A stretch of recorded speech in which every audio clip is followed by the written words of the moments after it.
నమస్కారం, నేను Sahasra. Welcome to our channel. సమాజంలో తంత్రాలు మంత్రాలు ఉంటాయా? ఒకవేళ ఉంటే మనుషుల మీద ఎలాంటి ప్రభావం చూపిస్తాయి? వశీకరణ శక్తి అనేది నిజంగా మనుషుల మీద పనిచేస్తుందా? పనిచేస్తే గనక ఎవరు ఈ వశీకరణ శక్తిని నేర్చుకోగలరు? చాతపడి నిజంగా చేయిస్తున్నారా? చాతపడి వల్ల నష్టాలు ఉన్నాయా, లాభాలు ఉన్నాయా? ఇలా చాలా మందికి ఇటువంటి డౌట్స్ ఉన్నాయి. మరి ఈ డౌట్స్ అన్ని క్లియర్ చేయడానికి ఇవాళ మనతో పాటు ఉన్నారు ప్రముఖ స్వామీజీ, అలాగే తంత్ర స్పెషలిస్ట్ అయిన డాక్టర్ శ్రీ గణేష్ స్వామీజీ గారు. ఆయన్ని అడిగి ఈ విషయాలన్నీ తెలుసుకునే ప్రయత్నం చేద్దాం. నమస్తే గురువు గారు. శ్రీ గురుభ్యో నమః. సార్, నాకు చాలా అంటే చాలా డౌట్లు ఉన్నాయి స్వామీజీ. సో ముఖ్యంగా ఈ చేతబడి కానీ, వశీకరణ కానీ, తంత్రాలు మంత్రాలు ఇవన్నీ కూడా మూఢనమ్మకాలు అని కొంతమంది అని నేనే జనరల్గా ఒక ఎడ్యుకేటెడ్ పర్సన్గా ఇవన్నీ నమ్మకూడదు అని నేను చాలా రోజుల నుంచి అనుకున్నాను. కానీ కొన్ని సందర్భాల్లో కొన్ని సంఘటనలు చూసిన తర్వాత ఉన్నాయేమో అనే ఒక డౌట్ నాకు వస్తుంటది. సో మీరు చెప్పండి, నిజంగా ఇలాంటివన్నీ ఉన్నాయంటారా? ప్రకృతి అనేది ఉందా లేదా? ఉంది. గాలి ఉంది. నీరు ఉంది. నిప్పు ఉంది. దేవుడు ఉన్నారు. తల్లిదండ్రి ఉన్నారు. మరి ఉన్నప్పుడు అన్నీ ఉన్నట్టు. దేవుడు ఉన్నప్పుడు దెయ్యం, వినాశనం కూడా ఉంటుంది. ప్రకృతి ఉన్నప్పుడు వికృతి కూడా ఉంది. వికృతి ఉంటుంది. దేవుడు దెయ్యం, వికృతి ప్రకృతి, మంచి చెడు చెడు. మీ నోటితోనే ఒప్పుకున్నారుగా అన్నీ ఉన్నాయి. ఇప్పుడు ఉన్నాయంటారా లేవంటారా? ఉన్నాయి. అయితే నెగిటివ్ శక్తి అనేది ఉంది. నెగిటివ్ శక్తి అనేది దేనికి? భూమికి కూడా ఆకర్షణ శక్తి అనేది ఉంటుంది. భూమికి ఆకర్షణ శక్తి ఉంటుందా? మరి నెగిటివ్ శక్తి లేకుండా ఎలా ఉంటుంది? ఉంటాయి. కానీ దానిని వినియోగించుకునే పద్ధతిలో మంచికి ఉపయోగించవచ్చు, చెడుకి ఉపయోగించవచ్చు. కానీ ప్రతి దాన్ని భూతద్దంలో పెట్టి దానిని చూడకూడదు. చేతబడి ఉందా అని అంటారు, ఉంది అని అంటారు. ఉన్నప్పుడు చెయ్యండి మాకని కంప్లైంట్స్ కానీ చెయ్యండి అని నిలిచారు. చేస్తే సమాజం మనల్ని ఒప్పుకుంటుందా? ఒప్పుకోదు. కుటుంబ సభ్యులు ఒప్పుకోరు. మన చుట్టూ ఉన్న సమాజం మనల్ని రాళ్ళ కొట్టి చంపేస్తుంది. చేతబడి ఉంది, దాని విలువ, దాని ఏమిటి? ప్రతిసారి చేతబడి అనే పదం ఏమైపోయిందంటే ఒక ఊత పదంలో అయిపోయింది. చేతబడి చేయటం అనేది అంత తేలికైన విషయం ఏమీ కాదు. దానికి ఎన్నో శక్తుల్ని మేలుకొల్పాలి. మేలుకొల్పి చేయటం అనేది అది సామాన్యమైన విషయం అంటారా? కాదు. ఒక ట్రాన్స్ఫర్ ఉంది, కరెంట్ ఉంది, పవర్. ఆ పవర్ నీళ్ళు మనం ముట్టుకోగలమా? ముట్టుకోవాలంటే దానికి గ్లౌజులు కావాలి, చెప్పులు వేసుకోవాలి. దానికి ఆ టెక్నీషియన్ తెలిసిన విషయాలు కూడా మనకి తెలియాలి. అలాగే చేతబడి చెయ్యాలి అంటే అది ప్రకృతికి విరుద్ధం. ప్రకృతికి విరుద్ధమైన పని చేయకూడదు. కానీ అమ్ములు పొదులు అస్త్రాలు అన్నీ ఉన్నట్టు ప్రతి మాంత్రికుడైనా తాంత్రికుడైనా ఎవరైనా అమ్ములు పొదులు ఉన్న అస్త్రంలాగా దానిని భద్రపరుచుకోవాలి తప్ప సమాజానికి చెడుగా ఉపయోగించకూడదు. సమాజానికి ఎప్పుడైతే చెడు ఉపయోగిస్తామో మనం నిత్యం చేసే దేవత తనే కర్మఫలంలో మనల్ని తీసివేస్తుంది. అయితే ఇప్పుడు ఈ తంత్రాలు మంత్రాలు ఉన్నాయి అని అంటున్నారు కదా, మీరు ఈ తంత్రాలు మంత్రాలు ఎప్పుడు నేర్చుకున్నారు? తంత్రం మంత్రం ఒకటే కదమ్మా. తంత్రం మంత్రం యంత్రం యంత్రం. 3 రకాలు. మంత్రం అనేది మనం చేసే ఉచ్చారణ బట్టి ఎప్పుడు ఉండదు. తంత్రం అంటే ఏదో అదొక ఎక్కడ లేని విద్యలాగా మాట్లాడదు. తంత్రం అంటే త్వరగా పని అవ్వడానికి, లాంగ్ పీరియడ్ కాకుండా, నెలలు తరలు కాకుండా ఒక 15 రోజుల్లో ఆ పని అయిపోవాలి, ఒక 10 రోజుల్లో పని అయిపోవాలి అంటే ఆ షార్ట్ పీరియడ్ వరకు మాత్రమే పనిచేస్తుంది తంత్రం. తంత్రం కూడా దేనికి ఉపయోగిస్తారంటే ఎక్కువగా మనం హవనాలు చేస్తాం కదా, హోమ క్రియల్లో వాడే వస్తువులను బట్టిని కూడా దాన్ని కూడా తంత్రక్రియ అంటారు. తంత్రం అంటే ఎక్కడి నుంచో దిగిరాల, మంత్రం నుంచి వచ్చిందే తంత్రం. ఈ తంత్రం కలిస్తేనే యంత్రం. అంటే ఇప్పుడున్న సమాజానికి తంత్రం అంటే ఏంటంటే ఇలా బొట్టు పెడితే తగ్గిపోవాలి, ఇలాగా ఒంటికి రాస్తే వశీకరణం అయిపోవాలి, ఇలాంటివి తంత్రలో తప్పుడు ప్రచారం జరుగుతుంది. తంత్రక్రియ అంటే మనం చేసే హోమ దేవతకి, అగ్ని దేవతకి తంత్రక్రియలో ఆహారంగా సమర్పించేదాన్ని తంత్రక్రియ. ఓకే, మీరు చేశారా అండి ఎప్పుడైనా హోమ క్రియలు ఇలాంటివన్నీ? నేను ఎప్పుడు చేస్తానమ్మా, 14 ఏళ్ళుగా చేస్తానే ఉన్నాను. నా ఇంటికి క్లయింట్స్ వస్తూ ఉంటారు. తంత్రక్రియ చేస్తాను, దక్షిణాచారం చేస్తాను, వామాచారం చేస్తాను. ఏంటి సార్ ఈ దక్షిణాచరణ వామాచరణ? దక్షిణాచారం ప్రకారం ఏంటంటే మనం ఇంట్లో ప్రతిరోజు తినే పదార్థాలు ఉంటాయి కదా, శనగలని, కొబ్బరని, బెల్లమని, అరటి పుల్లని మనం దేవతకి ఇచ్చేదాన్ని ఇప్పుడు గుళ్ళల్లో జరిగేదంటే దక్షిణాచారం ప్రకారం. వామాచార పద్ధతికి వచ్చేప్పటికి ఇది తంత్రక్రియలో వామాచార పద్ధతిలో దేవుడికి మందు నివేదన, మటను, చికెన్ మనం తినేది ఏదైనా నివేదన ఇస్తూ ఉంటాం. దానిని వామాచార పద్ధతి అంటారు. మూడో పద్ధతి కూడా ఉంది కౌలాచారం. అది కొంతమంది మాత్రమే చేస్తూ ఉంటారు. ఎక్కువగా ఏంటంటే దీనిని అఘోరాలు నాథ సాంప్రదాయంలో ఉన్న వాళ్ళు ఎక్కువగా చేస్తూ ఉంటారు. ఓకే. ఇప్పుడు అఘోరాలు అంటే నార్త్ లో ఉండేవాళ్ళు అఘోరాలు నార్త్ లోనే ఉంటారనేది భ్రమ కాదమ్మా. నేను అఘోరాలలో నాదు సాంప్రదాయం అని ఉంటాయి. ఆ సాంప్రదాయంలోకి నేను వెళ్ళి ఒక 1.5 year నేర్చుకున్న తర్వాత బయటకు వచ్చాను. మీరు కూడా నేర్చుకున్నారు. అఘోర సాంప్రదాయాలు నాదు సాంప్రదాయంలో నాది కింద ఉన్నాక నేను అఘోరిని అయితే కాదమ్మా. నాదు ఏంటి ఏంటి స్వామీజీ గురువు గారు దానికి దీనికి తేడా? నాదు సాంప్రదాయం అంటే ఎప్పుడు సాధకుడు. అఘోరా అవ్వడానికి అధికారం ఎవరికీ లేదు. ఎవరు పడితే వాళ్ళు అఘోరాన్ని ట్యాగ్ చేసుకుంటా కూడా లేదు. వాళ్ళకు ఒక గురు పరంపర ఉంటుంది. గురు పరంపరలో గురువు తర్వాత ఎంచుకోబడతారు. వాళ్ళకి అఖాడాలని కొన్ని ఉంటాయి. ఆ అఖాడాల ప్రకారము వీళ్ళు ఆ అఖాడాలో 1000 మంది ఉన్న 1000 మంది నాదులే. వీళ్ళందరికీ గురు పరంపరంగా నాద సాంప్రదాయం వర్తిస్తుంది. వీళ్ళలో గురువు ఎంచుకుంటారు. వాళ్ళలో అఘోరి కింద ప్రకటించడం జరుగుతుంది. ఇది ఎక్కువగా నార్త్ సైడ్ ఎక్కువగా ఉంటుంది. మన సైడ్ చాలా తక్కువగా ఉంటాయి. ఓకే. అయితే ఇప్పుడు మన సమాజంలో చాలా మంది ఈ చాతబడులు అంటారు, వశీకరణలు అంటారు. అయితే ముఖ్యంగా మనం వశీకరణ గురించి మాట్లాడుకున్నట్లయితే వశీకరణ అనేది ఎవరైనా నేర్చుకోవచ్చా?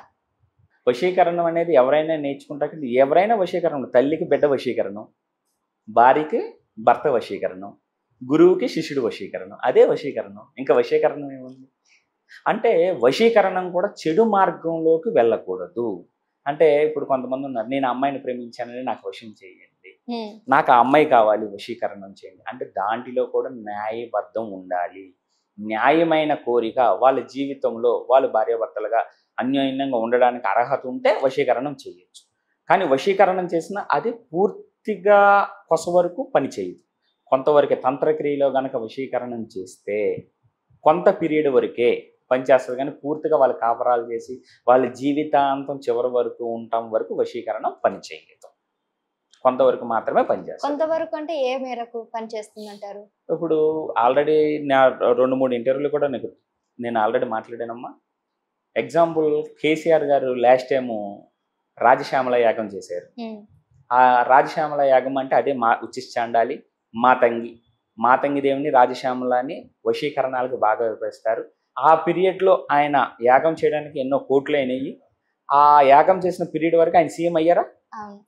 మరి అదే యాగం చివరి వరకు పనిచేస్తే లాస్ట్ టైం ఎలక్షన్ లో కూడా ఆయన విజయం సాధించాలి కదా. అంటే ఎన్నికల ముందు కూడా తను చేశారని విన్నాను. ఎన్నికల ముందు అంత యాగం చేయలేదు, కొంతవరకే పనిచేసింది. లాస్ట్ టైం అంతకు ముందు పీరియడ్ చేసిన ఎలక్షన్ టైంలో ఆయన గెలిచారు. మొన్న యాగం చేసిన ఫలితం లేదు. ఆయన నిజంగా చెప్పాలంటే నిత్యం అమ్మవారికి చేసే సాధకుడు ఆయన, గొప్ప సాధకుడు ఆయన కేసీఆర్ గారు. నిత్యం అమ్మవారికి చేస్తారు. ఆయన చేసిన క్రియలు నాకు తెలిసి ఈ మధ్యకాలంలో ఏ రాజకీయ నాయకుడు కూడా చేయలేదు. అంత దైవభక్తి కలిగిన గొప్ప మహాభక్తుడు ఆయన. ఆయన అప్పుడు తంత్రక్రియ ఎన్నో కోట్లైనవి అప్పుడు చేశారు. మనం అందరం చూసాం, అన్ని రాష్ట్రాల వాళ్ళు. అప్పటి నుంచి అందరూ రాజశ్యామల యాగం అంటే ఏమిటనేది బయటపడింది. ఇప్పుడు ఏపీ ముఖ్యమంత్రి కూడా రీసెంట్ గా రాజశ్యామల యాగం, చండీ యాగం, సహస్ర చండీ యాగం చేస్తారని విన్నాను. మరి ఇవన్నీ కూడా నిజంగా అంటే ఇంకొక డౌట్, మీరు అన్నట్టు యాగాలు చేస్తే అమ్మవారిని వశీకరించి ఆ రాజ్యఫలం వస్తుందని. ఇప్పుడు ఫర్ ఎగ్జాంపుల్ ఏపీని ఎగ్జాంపుల్ తీసుకుంటే ఒకవైపు చంద్రబాబు నాయుడు గారు చేస్తుంటారు, ఒకవైపు జగన్మోహన్ రెడ్డి గారు, ఇద్దరు యాగాలు చేస్తారు. అప్పుడు ఎవరికి వర్తిస్తుంది? వాళ్ళలో ఎవరికి యోగ్యత ఉంటే, ఎవరికి స్థాన బలం ఉంటే, ధర్మం ఎటువైపు ఉంటే, ధర్మం పక్కన పెట్టితే స్థాన బలం అంటే మనం ఉండే ప్లేస్ ని బట్టి, గ్రహ బలం అంటే మన యొక్క జాతక బలం, మన యొక్క తర్వాత దైవ బలం, ఈ 3 బలాలు ఎవరికైతే ఎక్కువ ఉంటాయో వాళ్ళే విజయం సాధిస్తారు. అన్ని బలాలు ఒకరికే ఉండవుగా. అందుకని ఎవరి బలం వాళ్ళకుంటే వాళ్ళే విజయం సాధిస్తారు. అదే అప్పుడు అమ్మవారి కూడా మెచ్చుద్ది. సో ఇదంతా కూడా గ్రహ బలాలను బట్టి ఆధారపడి ఉంటుంది. గ్రహ బలం, స్థాన బలం. స్థాన బలం అంటే మనం ఉండే ఇల్లు, మనం ఉండే ఆఫీసు, మనం ఉండే నివసించే ప్లేస్, దాన్ని స్థాన బలం అంటారు. గ్రహ బలం అంటే మన యొక్క జాతక చక్రము, మన యొక్క గోచారము, ప్లానెట్స్ ఉండే గ్రహస్థితులను బట్టి బలం, గ్రహ బలం. దైవ బలం అంటే తల్లిదండ్రులకు అన్నం పెట్టకుండా, భార్యని ఏడిపించి, స్నేహితులను ఏడిపించి అక్రమ మార్గంలో ఉపయోగిస్తే దైవ బలం ఉంటుందా? ఈ 3 బలాలు కలిస్తేనే విజయం సాధించడానికి అవకాశం. కాలబలం ఏమైనా అనుకరిస్తుంది? కొన్నిసార్లు కాలం కలిసి రాదు అని అంటారు కదా, కాలం కూడా కావాల్సి వస్తుంది అంటారు. మరి కాలం కూడా, ఆ కాలమే దైవ బలం కదా. దైవాన్ని మనం ఎక్కడి నుంచి చూస్తున్నాం? కాలానుకూలం ప్రపంచం. వర్షాకాలం, వానాకాలం, ఎండాకాలం. ఈ కాల బలాల్లో ఎవరు మారినా మారినది ఎవరుంటే కొద్ది దైవమే. సరే. అయితే ఇప్పుడు ఇంట్లో ఉండేవాళ్ళు సాధారణ గృహిణులు గాని, మహిళలు గాని ఎటువంటి సాధనలు చేస్తే దైవ బలం గాని, లేదంటే మీరన్నట్టు అనుగ్రహం అనేది ఎలా వర్తిస్తుంది వాళ్ళకి? అసలు ఇంట్లో ఉండేవాళ్ళు ముందు ఫస్ట్ ఆఫ్ ఆల్ ఏం చేయాలంటే పిల్లలు కానీ తల్లిదండ్రులు కానీ ఫస్ట్ దీపారాధన చేయడం నేర్చుకోవాలి. ఉదయం సంధ్య వేళ మనకు ఉంటుంది. ఉదయం ప్రాతకాలం, సాయంత్రం సంధ్య వేళలు ఇలా కాలాలని ఉంటాయి. ప్రతిరోజు 2 పూట్ల ఇంట్లో దీపారాధన, నిత్య దీపారాధన చెయ్యాలి. ఒకవేళ ఇంటిలో ఆడవాళ్ళు రానుకూడని సమయాలలో ఉంటే వాళ్ళ పిల్లలైనా ఇంట్లో దీపారాధన నిరభ్యంతరంగా చేయవచ్చు. పాతకాలం ప్రకారం లక్ష్మీని పూజించుకోవచ్చు, గాయత్రిని పూజించుకోవచ్చు, సరస్వతిని పూజించుకోవచ్చు, దుర్గను పూజించుకోవచ్చు. అలా అని చెప్పి వేరే దేవతల జోలికి వెళ్ళకూడదు. గృహస్థ ధర్మం ప్రకారం ఎంత అయితే చేయాలో అంతే సాత్వికంగా చేసుకోవడం చాలా మంచిది. అయితే ఇప్పుడు ప్రస్తుతం ఏపీలో గాని, తెలంగాణలో గాని హాట్ టాపిక్ అంటే పాలిటిక్స్. మరి ఈ పాలిటిక్స్‌లో మనం మాట్లాడుకున్నట్లయితే రాజకీయ నాయకులందరూ గూడా జనరల్‌గా పూజలు చేస్తుంటారు. ఆ దైవాన్ని పూజించాలి, ఆకర్షించాలి.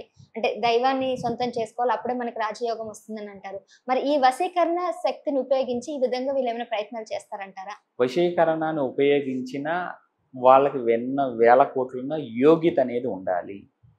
యోగ్యత గనక ఉంటే రాజశ్యామల యాగం చేసిన, బగలాముఖి హోమం చేసిన, గాయత్రి హోమం చేసిన, గణపతి హోమం చేసిన వాళ్ళకి యోగ్యత ఉంటే ఏదైనా మనం విజయం సాధించడానికి అవకాశం ఉంటుంది. వశీకరణ శక్తి అనేది నిజానికి అందరి మీద పనిచేయదంటారు. కొంతమంది మాత్రమే పనిచేస్తాం. వశీకరణం పద్దాకి ఏం చేస్తే ఇప్పుడు మేము ఉన్న నిత్య సాధకులుగా ఉన్నాం. మేము డైలీ చేయాల్సిందే. డైలీ చేసినప్పుడు కత్తికి పొదును పెడితే డైలీ ఏమవుద్ది? పొదునవుతుంది. అలాగని ఏదో ఒక గురువు గారి దగ్గరికి వెళ్ళి వశీకరణ చేస్తాం. చేసిన తర్వాత ఒక 20 రోజులు, 1 నెల, 2 నెలలు, 3 నెలలు పనిచేస్తుంది. తర్వాత మళ్ళీ స్లో అయిపోతుంది. ఇదే వశీకరణ పనిచేయదు కదా. ఇప్పుడు గురువుగా మేము ఉన్నాం. నేను కానీ, సాధకులు కానీ, మిగతా గురువులు కానీ అందరూ డైలీ సాధన, నిరంతర సాధన. అప్పుడు మాకు నిజంగా వశీకరణ ఎవరి దగ్గర ఉంటుంది? గురువు గారి దగ్గర ఉంటుంది. సో అంటే తినగా వేమ తీయనుండు అనే టైపు ఏదైనా సాధన చేసే కొద్దీ సాధన కంపల్సరీ చెయ్యాలి. సాధన చెయ్యిందే ఏది పని చెయ్యదు. ఇప్పుడు నిరంతరం ఇంటిలో లక్ష్మి రావాలి అని అన్న గృహస్థ ధర్మం ఉన్న వాళ్ళకి ప్రతిరోజు నిత్యం దీపారాధన చెయ్యాలి. ఇంటికి పసుపు, ఇదివరకు మనం ఏం చేసేవాళ్ళం, యాంటీబయాటిక్గా పసుపు నీళ్ళు, పేడ నీళ్ళు జల్లేవాళ్ళం. కాలానుగుణం ప్రకారం ఏమీ లేవు. అంతే కొత్త వైరస్లన్నీ వస్తున్నాయి. దాని నుంచి తప్పించుకోవడానికి గుమ్మానికి అప్పుడప్పుడు వేప మండలు కడతాం, మామిడి మండలు కడతాం, సాంబ్రాణి ధూపం వేయటం, నిత్య దీపారాధన చేసుకోవటం, దుర్గా సప్తశ్లోకి చదవటం, గాయత్రి చదువుకోవటం, ఇవన్నీ నిత్యం చేసుకుంటూ ఉంటే వాటితో పాటు మన పిల్లలకు కూడా నిత్యం అలవాటు చేస్తూ ఉంటాయి. ఇలాంటి ప్రభావాల నుంచి తప్పించుకొని కుటుంబం ఎప్పుడు సంతోషంగా ఉంటుంది. మీరు ఎంత కాలం నుంచి సాధనలు చేస్తున్నారు? 15 సంవత్సరాలు. 15. ఎందుకు మీకు ఈ ఆధ్యాత్మికంగా వెళ్ళాలనిపించింది, సాధన చేయాలని ఎందుకు అనిపించింది? నాకు 15 ఏళ్ల క్రితం ఒక చిన్న ఇన్సిడెంట్ జరిగింది. నాకు హెల్త్ పాడైంది బాగా. అది ఎక్కడ ఏది చేసినా తగ్గలేదు. తర్వాత ఒక గురువుగారు వచ్చి నాకు ఈ విధానంలో నాకు చేసిన తర్వాత అసలు ఇది ఉందా లేదా అంటూ నా ప్రయత్నం మొదలెట్టాను. నా ప్రయత్నం మొదలెట్టిన తర్వాత ఇప్పుడు ఇలా వచ్చాను అన్నమాట. అంటే ఆ ఇన్సిడెంట్ మీకు ఇక్కడ వరకు తీసుకురావడానికి కారణమైంది. సో ఇన్నాళ్ళుగా చేస్తున్నారు కదా, చాలా మంచి చెడులు చూస్తూ ఉంటారు. మీ దగ్గర రకరకాల క్లయింట్స్ వచ్చి ఉంటారు. సో వచ్చే క్లయింట్స్ చెడు కోసం, మంచి కోసం మీకు అవగాహన ఉంచుంటది కదా. సో ఎలా వాళ్ళని చూస్ చేసుకొని మీరు వాళ్ళకి చేసి పెట్టుంటారు? మంచి చెడు వాళ్ళ విధానాన్ని బట్టి, అసలు ముందు మంచి కన్నా చెడు కన్నా నన్ను టెస్ట్ చేయడానికి చాలా మంది వస్తూ ఉంటారు. ఈ గురువుగారి దగ్గర ఏముంది, ఈ గురువుగారు ఎలా చెప్తారు, ఈ గురువుగారు ఏంటో. నేను అందరికీ వచ్చిన వాళ్ళందరికీ మనం న్యాయం చేయాలి, ఓపిక కూడా ఉండాలి. నా దగ్గరికి ఇప్పుడు కదమ్మా 14 ఏళ్ళ నుంచి చేస్తున్నాను. నేను సాధన చేస్తూ కొన్ని ఆఫీసులో జాతకాలు చెప్తూ కొంతమంది గురువులకి తెరనక నేను ఉండి పూజలు చేస్తూ నా సాధన శక్తి నేను పూర్తి చేయించుకున్నాను.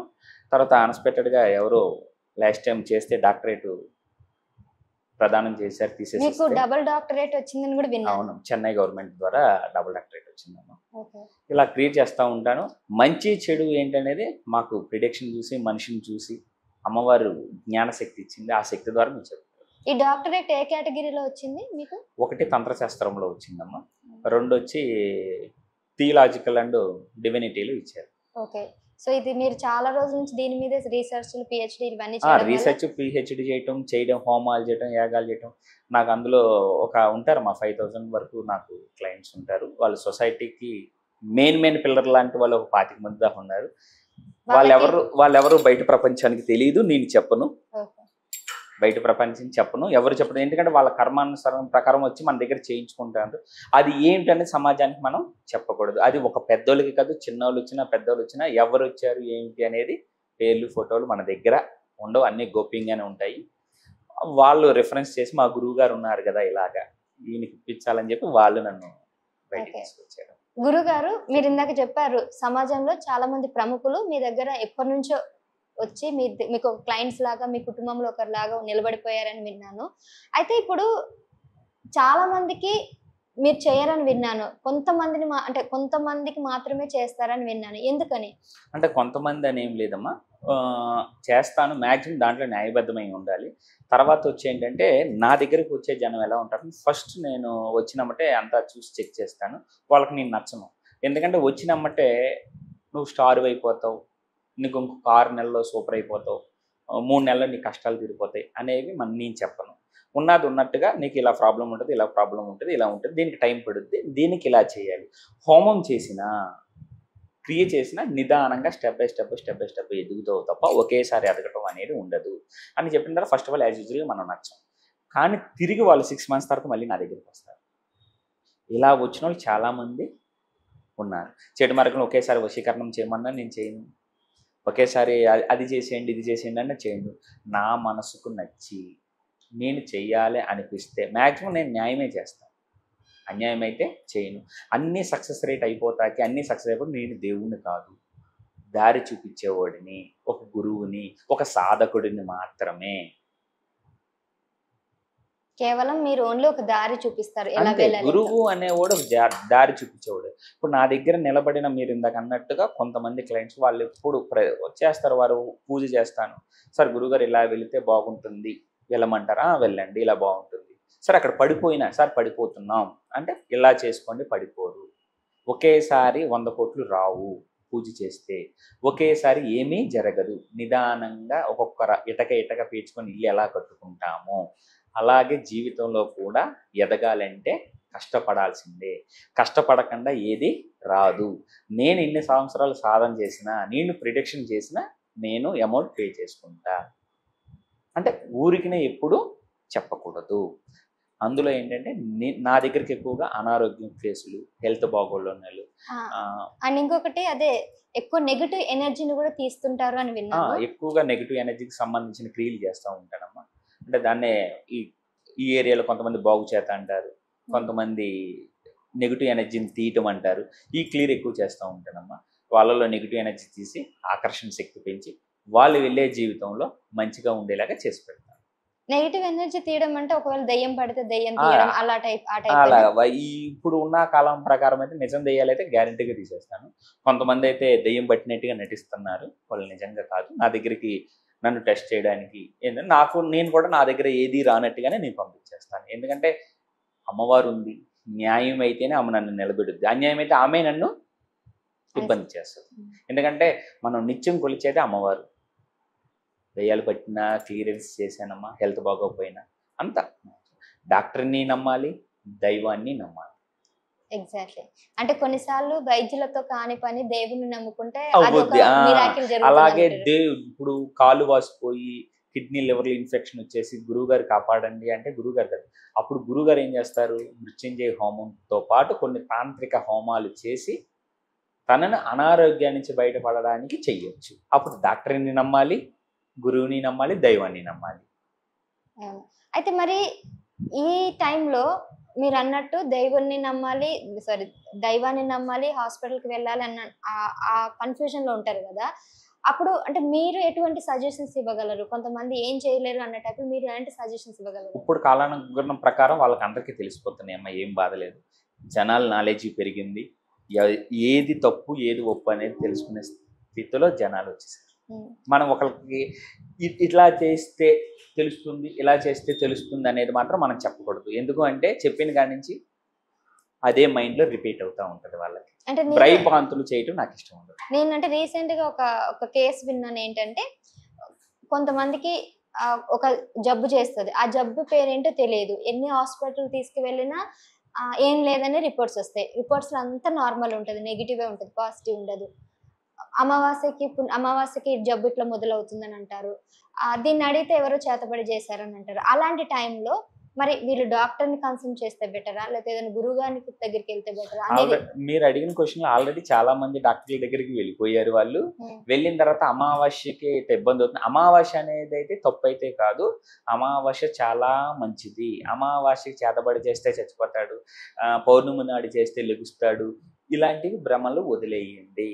అమావాస్య అనేది తమిళనాడులో లక్ష్మీదేవికి సంబంధించిన పండగగా చేస్తారు. అమావాస్య కంటే అమావాస్య నాడు అనేది మైండ్లో మీరు పెట్టేసుకున్నారు. కొన్ని క్రియలకు మాత్రమే అమావాస్య సాధనలు అనేవి ఉపయోగపడతాయి, అంతే తప్ప అమావాస్య నాడు చేస్తే చచ్చిపోతాడు, పున్నం నాడు చేస్తే చావడు, ఉత్త రోజుల్లో చేస్తాడు. నెగిటివ్ ఎనర్జీ ఏ రోజైనా పడుద్ది. దానికి ఉదాహరణ చెప్పాలి కంటే, ఇది వరకు శ్మశానాలు ఊరు బయట ఉండేవి, గ్రామ దేవతల ఆరాధన చేసేవాళ్ళు.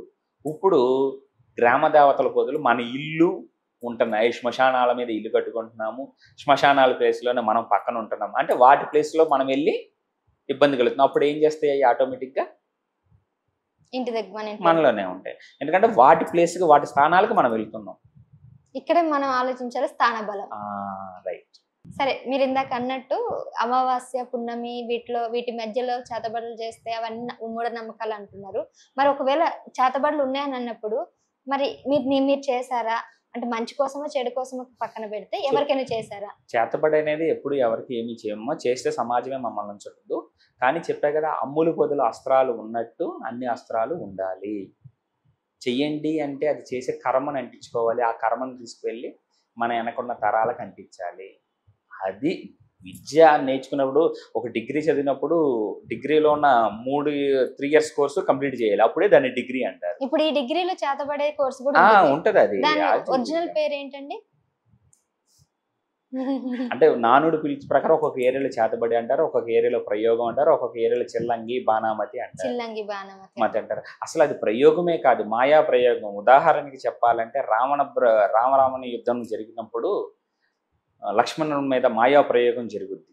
మరి లక్ష్మణుడు మూర్చపోతాడు, అది ఒక ప్రయోగమే. మరి దేవుళ్ళకే తప్పనప్పుడు ప్రయోగం, దాన్ని చేతబడి అంటారు. అప్పుడు ప్రయోగం చేయటం తెలియాలి, ఉపసంహరణ కూడా చేయాలి. రెండూ తెలిస్తేనే దాని జోలికి వెళ్తారు. అది ఈ మధ్య కాలంలో ఎవరికి లేదు. గురు పరంపరంగా గురువులు అయితే సిద్ధ గురువులు వాళ్ళ దగ్గర ఉన్నారు. సినిమాల్లో చూసినప్పుడు ఈ బొమ్మ మీదనే చేయడం చూసా ఉన్నాం. ఎందుకు ఈ దిష్టి బొమ్మని ఆ బొమ్మని యూజ్ చేస్తుంటారు? ఈ ప్రయోగం అది సినిమా కాబట్టి, సినిమా అది చూస్తే అట్రాక్ట్ కాబట్టి బొమ్మ చేసి చక్కగా చూస్తే సినిమా అబ్బా ఏదో చేసేస్తున్నాడు మనిషిలాగా. అది సినిమా ఏం నాలెడ్జ్ కాదు, ఎంటర్టైన్మెంట్. సినిమా వాళ్ళకి ఎంటర్టైన్మెంట్ కావాలి. సో జనరల్గా అయితే అట్లాంటివి ఏమి ఉండవు అంటారు. నెగిటివ్ ఎనర్జీ పంపించవచ్చు, కానీ మనిషిని చంపేస్తాం అంటే, మనిషిని చంపాలంటే అది పెద్ద ప్రాసెస్, అదంతా చాలా ఉంటుంది. ఈ సమాజంలో అలాంటి వాళ్ళు చాలా మంది ఎక్కువైపోతే మనలాంటి వాళ్ళు అందరం బతకం కదా. అవునమ్మా? నెగిటివ్ ఎనర్జీని పంపించవచ్చు. శవసాధన కూడా చేశానని విన్నాను. మరి మీరు నిజంగా శవసాధన చేశారా? ఎప్పుడు చేశారు? ఎందుకు చేశారు? శవసాధన అయితే కాశీలో చేశానమ్మా. 9 రోజులు అయ్యింది. 9 రోజులు చేశాను. దానికి ఏం లేదమ్మా, కుండలిని శక్తి జాగృతం చేసి ఎనర్జీని పవర్ పెంచుకుంటానికి మాత్రమే ఉపయోగపడుతుంది. శవసాధన చేస్తే ఏదో డబ్బు వచ్చేస్తుంది, శవసాధన చేస్తే ఏదో వశీకరణాలు అయిపోతాయి అనేది అపోహలు అయితే వద్దు. అదేంటంటే కుండలిని శక్తి జాగృతం చేసి ఆ శివుళ్ళ లైక్యం కోసం మాత్రమే శవసాధన. 9 రోజులు? 9, ఒకరోజు చేయొచ్చు, 2 రోజులు చేయొచ్చు, 3 రోజులు చేయొచ్చు. నా ఎంటైర్ 15 నెలల్లో 9 సార్లు చేశాను. అంటే ఎలా ఉంటుంది ప్రాసెస్? అంటే 9 రోజులు అంటే తినకుండా ఏం చేయకుండా అలా పడుకోవడం ఉండడమేనా? అవన్నీ అబద్ధమా అంటే, ఆహార విషయాల్లో నియమనిష్టలు ఉంటాయి. అంటే ముందు మనకి శవం దొరకాలి కదా. శవం ఇస్తే పోలీసులు ఏం చేస్తారు, మనల్ని అరెస్ట్ చేస్తారు. మనం పొద్దున కాశీలో అనాథ శవాలు ఉంటే దాన్ని కొంచెం మనం మేనేజ్ చేసుకొని, అక్కడ పీఠాధిపతులు ఉంటారు, వాళ్ళ దగ్గర మనం కొన్నాళ్ళు సేవ చేశాం కాబట్టి వాళ్ళకి ఆ సాధనగా ఇస్తారమ్మ మనకి. దానికి మనకు కావలసిన కార్యక్రమాలు అన్నీ ఆహార నియమాలు అనేవి ఉంటాయి. ఇది ఎవరు పెడితే వాళ్ళు చేయకూడదు. దానికి ఒక అర్హత అని మనం అనకూడదు. ఇప్పుడు కాలం మారింది కాబట్టి అర్హత అన్నా కూడా తప్పులాగానే ఉంది. ఇప్పుడు సమాజం పాజిటివ్ అయిపోయింది కాబట్టి ఒక గురు పరంపరలో ఉంటూ గురువు సంరక్షణలో చేస్తే చాలా మంచిది. గురుగారు రాగానే మిమ్మల్ని చూడంగానే నాకు ఒకరు గుర్తొచ్చారు. అంటే బయట కూడా విన్నాను ఏంటంటే మిమ్మల్ని చూడగానే మీ రూపు రేఖలు కానీ మీ పోలికలు ఇవన్నీ చూడడం, మీ మాట్లాడే విధానం అంతా చూస్తుంటే గణపతి సత్యనారాయణ స్వామీజీ లాగా కనిపించారు నాకు. బయట కూడా అలానే అంటుంటారా ఎవరైనా? అంత పెద్ద మహానుభావులతో అనకూడదమ్మా. దైవ సమానులైన దత్తోపాసకులు ఆయన లాంటి పెద్ద వ్యక్తితో పోల్చుకునే స్థాయి నాది కాదు. నేను చాలా చిన్న వ్యక్తిని.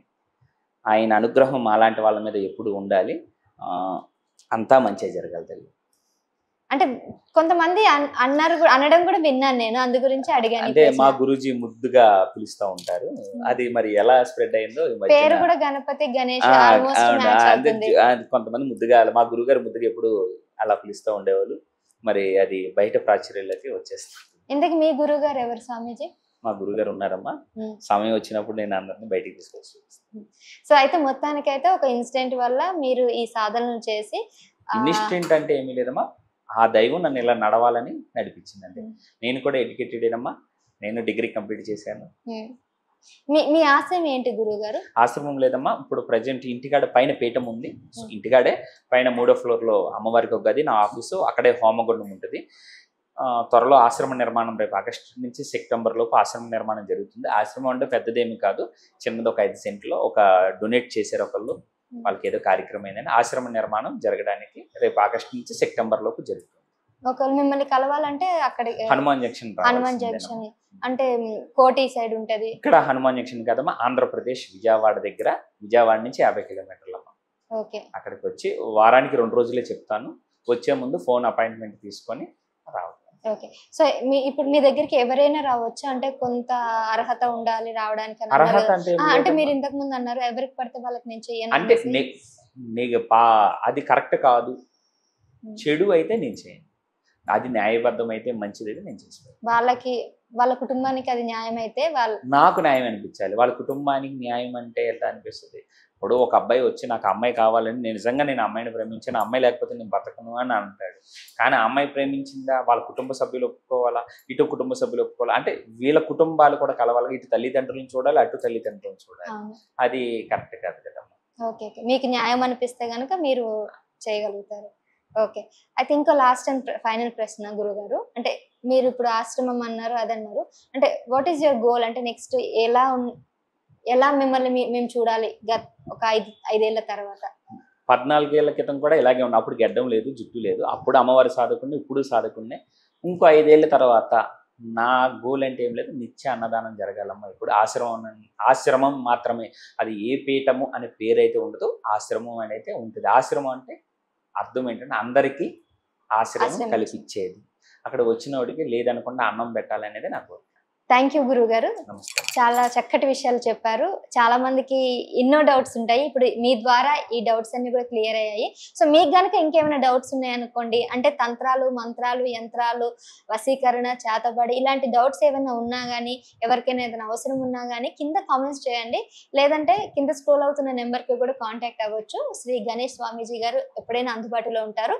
సో న్యాయబద్ధమైన సమస్య ఉన్నప్పుడు ఖచ్చితంగా పరిష్కారం చూపించడానికి నేను సిద్ధం అనేసి గణేష్ స్వామీజీ గారు అయితే చెప్తున్నారు. సో మీకు అలాంటి సమస్యలు ఏమన్నా కూడా తప్పకుండా ఆశ్రయించండి. ధన్యవాదాలు గురుగారు. శ్రీ గురుభ్యో నమః.